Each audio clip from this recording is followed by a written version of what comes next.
Here we are at the cold forging, or some people call it cold heading machine, and I'm here with Bob, who's the expert of all things cold forging. Bob, can you tell me a little bit about what is this thing, what does it do, how does it work? Yeah, this is a Nedscroft 622 extra long stroke. It has 6 dies. It will cut up to 22 millimeters in diameter wire. Wow. Each part is hit 6 times. Some jobs we could run 5 dies, some jobs we could run 4.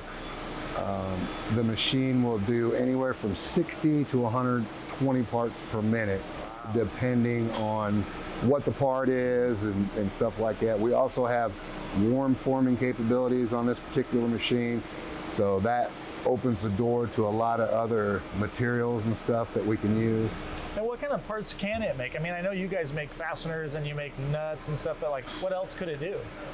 Oh, this thing could make, we make washers, nuts, bolts, but I mean, this thing could make a lot of things. Spark plugs, sockets. Oh, really? They use these things for everything. Pretty much anything you could make a die for, Correct. It'll do. And how much force does it apply when it's pushing those dies together?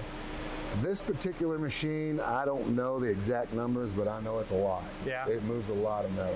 Right on, that's super cool. How long does it take you to set up a job in one of these things? Depending, it could take anywhere from an hour to 4 or 5 hours. It just depends if it's a complete change. Sometimes if we have similar parts, we're just changing a couple dies, a couple punches, so that makes it really quick and versatile. Usually a complete change takes a little bit longer. And are there any materials or metals or whatever that it can't do?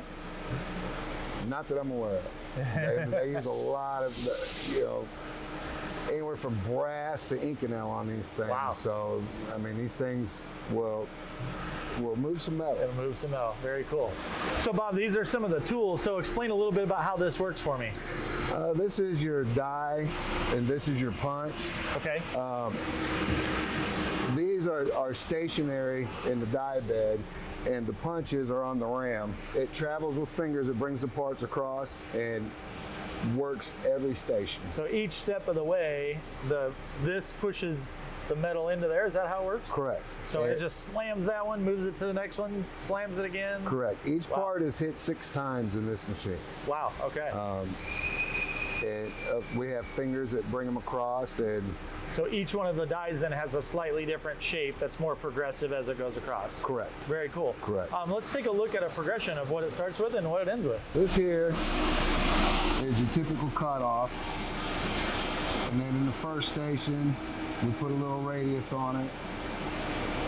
The second station we upset it. Yeah. Third station we backward extrude. Fourth station we're piercing, and in the fifth station we're forming the 12 points. This particular nut uses 5 dies instead of 6. We have that capability. We can use anywhere from 3 to 6 dies on this machine. Okay. So that makes it very versatile in tooling costs and quicker setups. And Yeah, if you don't have to have all 6, that's just way Exactly. less work, huh? Exactly. So it looks like the first operation, like, that doesn't seem too stressful, but then all of a sudden it's like, wham, you're like, whoa, that was a big change from here to here, not so much, but from here to here, that's a big deal. Yes. Then it's sort of like not that bad, but then all of a sudden this one. So it goes directly from that to that. That must be a ton of energy in there moving metal around. Yes, this is just a push extrude. We're just simply pushing the 12 points on there. Yeah, very cool. Well, thanks, man. That was really interesting. All right, thank you guys.